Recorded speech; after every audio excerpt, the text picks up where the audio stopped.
সে সকল নির্বাচনে আমরা যাব না। আমরা আওয়ামী লীগের কবে হচ্ছে আগামী জাতীয় সংসদ নির্বাচন? সেই প্রশ্নে উত্তাল দেশের রাজনৈতিক অঙ্গন।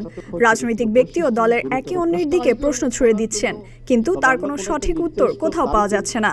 এবার আলোচিত সেই প্রশ্নের মুখোমুখি হলেন বিএনপি ও এনসিপির শীর্ষ নেতারা।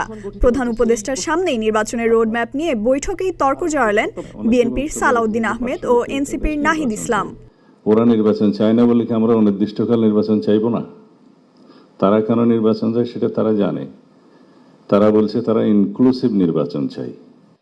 নির্বাচন কবে হবে যেদিনই হোক না কেন, এটা একটা রাজনৈতিক সিদ্ধান্ত। রাজনৈতিক দলগুলো এবং সরকারকে সিদ্ধান্ত নিতে হবে, অন্য কেউ এ বিষয়ে কথা বলতে পারবে না। আমরা দেখছি বিদেশি শক্তি বিভিন্ন আমাদের যেই স্বাস্থ্যকারী দেশ তারাও নির্বাচনের তারিখ নিয়ে কথা বলছে। তো সেই বিষয়ে আমাদের জাতীয় ঐক্য আসলে আরো সংহত করা উচিত, এবং আমরা যাতে আমাদের দেশের সিদ্ধান্ত আমরা নিজেরা নিতে পারি সেই ধরনের আমাদের পরিবেশ তৈরি করা উচিত।